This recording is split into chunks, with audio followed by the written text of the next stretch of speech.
What's going on, y'all? This is a discussion video, so this is no trains or anything. This is just me speaking. I actually had a viewer ask about how to hook kato into NCE, so I would like to show them how. It's actually easy. Your typical male unit here that's hooked to your power track. You just take this. And NCE is so easy. You've got on the back of here your blue wire and your white wire. So you have to decide what you want for positive. Me, I did the white as positive and the blue as my ground. So when I had NCE, it's two wires. It's just there and there. That's it. It's so easy to hook up to. And how I did mine is I can go from DC to DCC with just the same plug, and it plugs into my bus line here.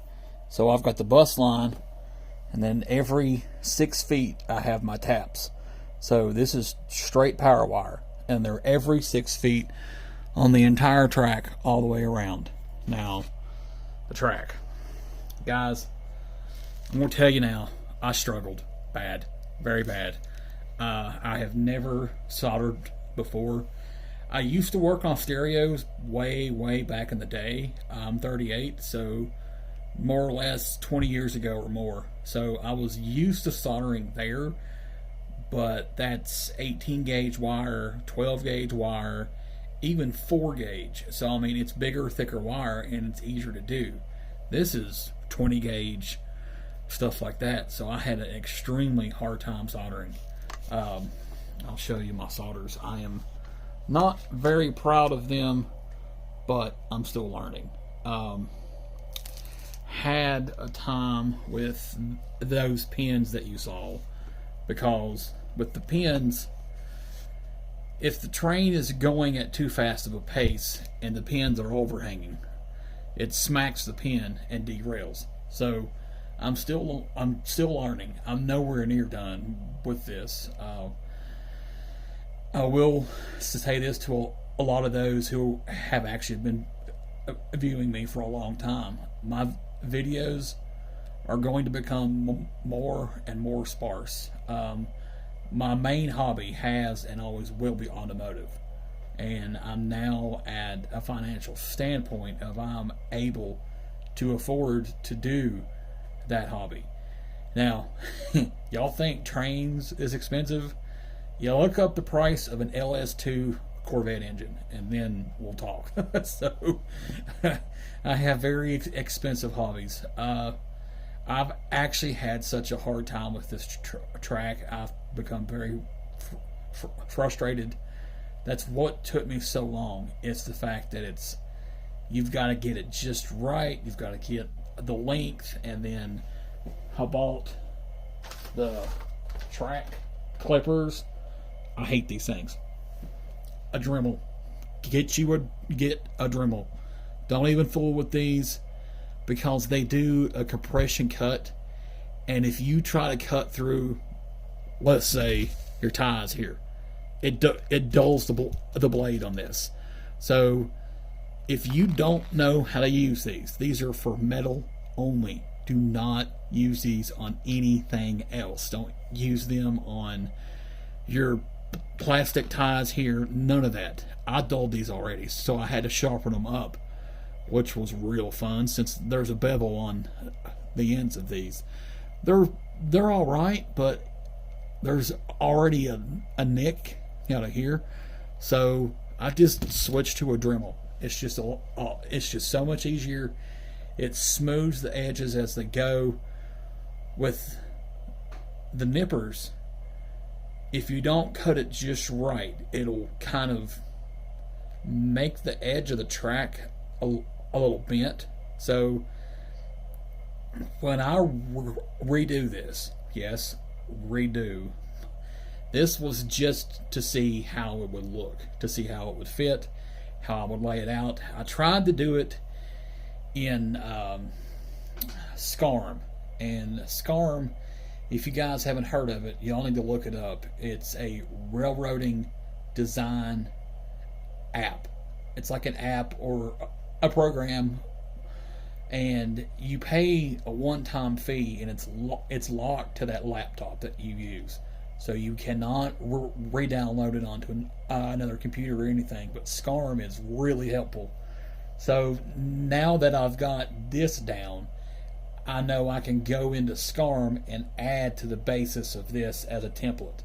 So the plan eventually, I cannot believe I'm saying this, I'm going to look into just some cheap Bachmann Easy Track nickel silver, just to run trains on it and keep my feeder wires in. So I'll still have feeder wires every 6 feet into the bus wire, so that way I can maintain power on the whole layout for now until I get time to go to my hometown, because I'm still expanding another module, a whole module, a 4x8 with an additional 1 foot by 4 foot. So the reason I'm going to do it so wide is so I can run a wider radius on the end of the new module. The module will be part of my original one, except I have to rebuild the feet on it, because they nailed the feet on there instead of using screws. So I'll probably have to beat the legs out with a hammer, and then which will probably destroy the legs. Nothing much heading on. I am going to sell some stuff. You can probably see it on the left hand side of here. That all is DC stuff. I'm slowly going to make the transition to just DCC only. That one there is DCC ready. But guys, as I had said, I kind of jumped into this hobby just guns blazing. Bought a lot of things. I bought a lot of estate sales. That's where you can get most of your product. If you find this is only an example. This actually happened to me. A gentleman in Johnson City, Tennessee, I went to a yard sale that had mentioned that they would have trains there. So I show up and we start talking, and I mentioned everything about the hobby, and he lets me have all of it. His literally every single box, every single train, for right about $500 or $600. Now, guys, I filled up the car that we had at the time. Was my wife's Corolla, and I drove my truck. We filled up her car. We filled up the truck. It's probably $2,000 or $3,000 of stuff. So I sold a lot of the stuff that I won't use to make some money, and that's how you guys should hunt for stuff. Estate sales, train shows. Now at train shows, I'm going to reveal an inside secret. Cash money. Do not use a card. None of that. If you walk up to a booth and you see let's say a Scale Trains SD40, that's a $300 train. Easy. If you say, hey man, I see it's used, I've got 220 cash, and you show him, 9 times out of 10, they're going to take the 220 because cash is untaxed. So that's a little inside secret. Sometimes if you show up early, they'll let you in. And me, I take a lap. I do a lap around every show. If I see anything that I like, I'll mention it. Hey, your price is $65, but this guy at the booth over here has his for $55. I'll buy both of yours for $100 if you'll let me do it. And like I said, you have to negotiate. It's all part of it. It's all part of the hobby. But back on track. As I said, the videos will become a lot more scarce. My youngest son enjoys it.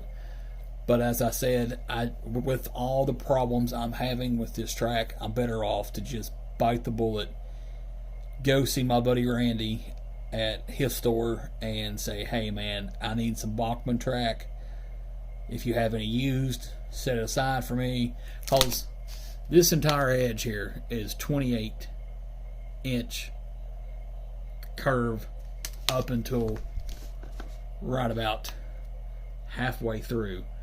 So it's 28 into 26 into a 9-inch straight into a 22 into a number 6.